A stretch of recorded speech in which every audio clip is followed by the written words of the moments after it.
You ever sit down and try and draw something in Procreate and then nothing?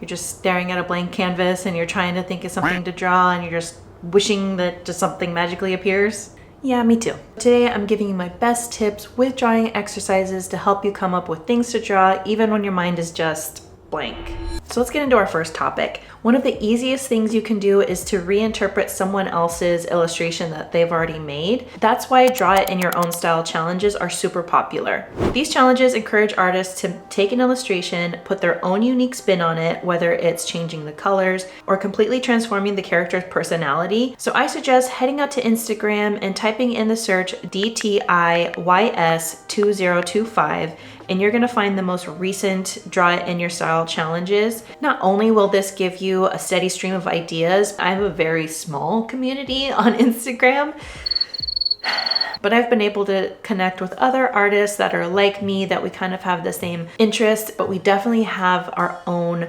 style. And so it helps you get connected with others like you, and it's a great thing to do. And if you want to try it now, here is an illustration that I made that I'm going to post. I'm going to link this down below, and you can draw this in your style and give this a try now. This is just a little bunny and a bowl of ramen, and it's just meant to be cute, and it's very simple. So if what you do is you just change up the colors, you can change up the composition.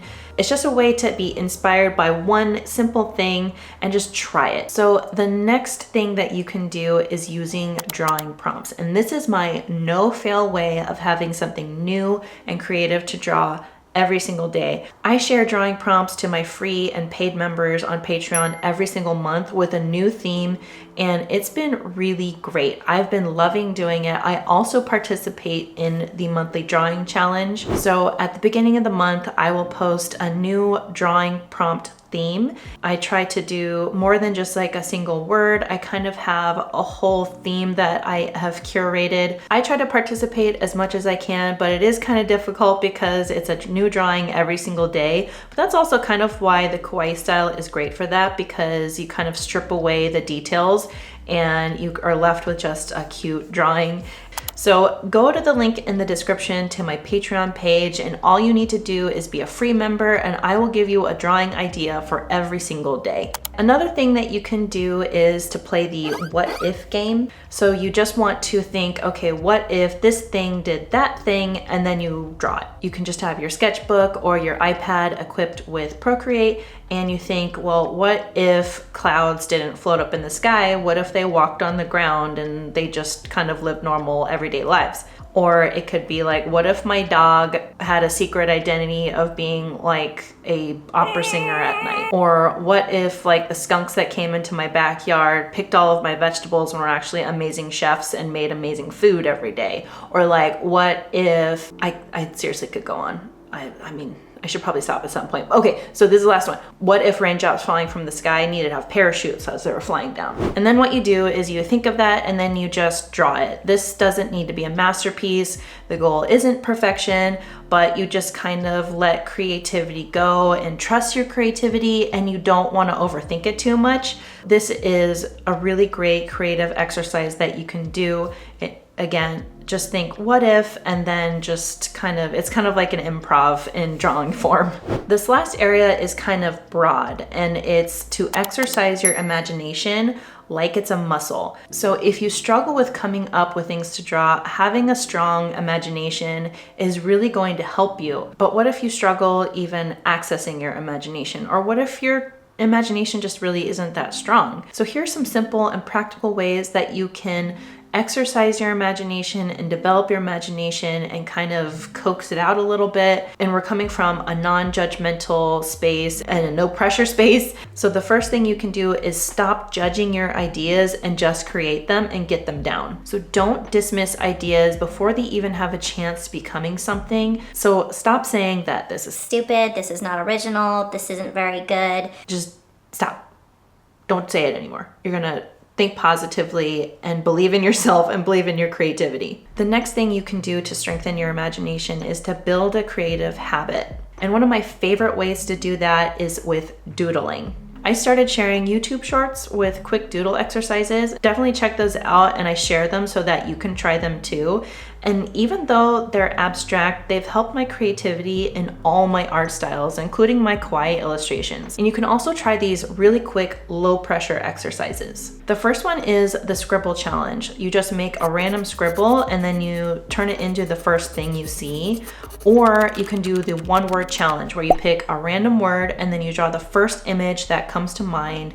The goal isn't to create a masterpiece, it's just to train your brain to see possibilities with just one word and build off of that and come up with a cute idea or a fun idea or just an idea based on one word. This other thing you can do is just feed your brain. So read books, watch animated shows and movies, play video games like the fun imaginative ones like Animal Crossing or like Legend of Zelda or, you know, the sweet ones. Reading books to my young children and watching their TV shows has fed my imagination so much. And we love to read just as much as we watch TV, almost. And so I let myself enjoy those things with them because it's full of inspiration and it keeps my mind fresh and it kind of keeps me updated on what is cute and fun now. So that's just been one thing that can apply to me. It doesn't really apply to everybody. So if that doesn't apply to you, other things you can do are like following other artists. I suggest following other types of artists like textile artists or, you know, traditional material artists or sculptors or even like photographers or even architecture. It's just having that new perspective and seeing someone else's creative process and the way they look at things can really help you in developing your own creative mind. And then of course you just want to kind of live your life and explore things outside of art. So this can be things like science or mythology or astronomy, or it can be dinosaurs, it could be hiking, it could be cooking. Chase things you love and you'll never run out of ideas. There are moments in everything that can be used as inspiration for your next drawing. You just have to learn to be observant and practice taking that information in and using it in a creative way. So there was one year that I participated in Inktober. It's something that this artist Jake Parker had shared on his Instagram and it blew up. It totally blew up and there were so many artists doing it. And so I started sharing my own and I tried to do it every single day, and I would pick a theme for the entire month. So I'd take his drawing prompt and apply it to a theme that I was developing. And so this one year it was just about me always having to clean up after my kids and their crumbs. And so the theme was a broom, and it was so not like anything else anybody was posting because I mean, who's gonna base 31 drawings off of sweeping? But I did.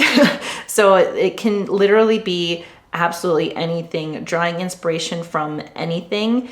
It can be as simple as sweeping up with a broom. So the last thing that you can do is follow this channel.